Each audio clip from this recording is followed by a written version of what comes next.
There are things us pet owners like to indulge in for our dogs and cats that, at the moment, may seem like a good idea, but in reality, it's not really, and may even be causing more harm than good. I'm certainly guilty of this because a lot of the things that are going to be on my list today seem pretty harmless, and every now and then they're fine to indulge in. But after I started feeding my animals a healthier, unprocessed raw diet, I no longer have the desire to do these things anymore. Let's get into it. Number 1, buying treats from the pet store. Pet stores have so many fun-looking treats that you can give your pets. Some are in cute shapes, some appear to have unique ingredients, and some just have really attractive packaging. It brought me great joy to find something new and exciting to give my family pets back then, but most things I bought weren't actually very good for them. Sure, it's just a treat, and treat usually implies it's not given very often, but now that I feed raw, that still doesn't justify it for me. If I do all of this work in making sure my pets eat unprocessed, raw, species-appropriate ingredients, why buy processed treats? When I got my dog Matsu as a puppy, I started him on raw right away.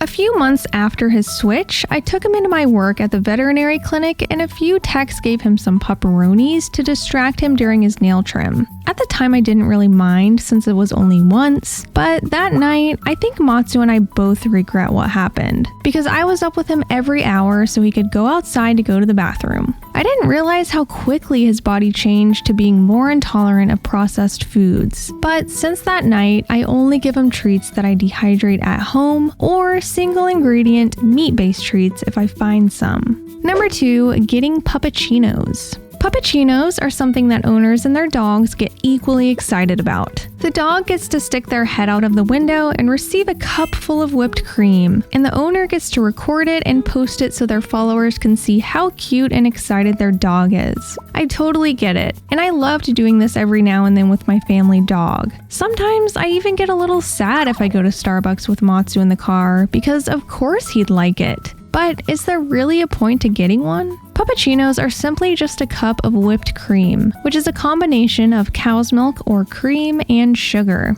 Cow's milk is high in lactose, which many cats and dogs tend to be intolerant to, and of course, sugar is never great to feed either. As cute as it may be, Matsu doesn't even know Puppuccinos exist, so why introduce it to him in the first place? I'm not shaming owners who like to do this, but if you do, hopefully it's not too often. Number 3, feeding table scraps, even if it's meat. My family dog was obsessed with table scraps, and she would sit at your feet staring at you the entire time you were eating. Maybe you're thinking, well, what if it's meat? Maybe it's cooked, but so what? Meat is meat. Okay, sure, meat is meat, and cooked meats are still great to feed, but there are a few issues here. First of all, the meat is almost always either seasoned, marinated, or smoked. Will this kill your pet? No. Could it cause GI issues a little later? Probably. Cooked fat is also a lot different than raw fat. I've seen dogs with pancreatitis come into my veterinary clinic more times than I can count. And the reason behind it was because their owner gave them some of their cooked, leftover fatty meat. The pancreas creates digestive enzymes to process the food your pet eats. And when they consume an influx of something like rendered fat, this causes the pancreas to overwork and become inflamed. The best thing you can do is just don't risk it. Number 4, giving dental sticks. There are so many dental sticks these days marketed for dogs and even cats that have bad smelling breath or tartar buildup. They claim to promote dental health, but many times it's just marketing tactics. The way the brand presents them makes them appear to contain something special that destroys tartar, but for the most part, this isn't the case. These treats don't contain malic acid or enzymes that destroy oral bacteria. Most simply contain species-inappropriate ingredients like rice, flour, starches, as well as synthetic nutrients and preservatives. What these chews actually do is simply scrape the teeth as they chew,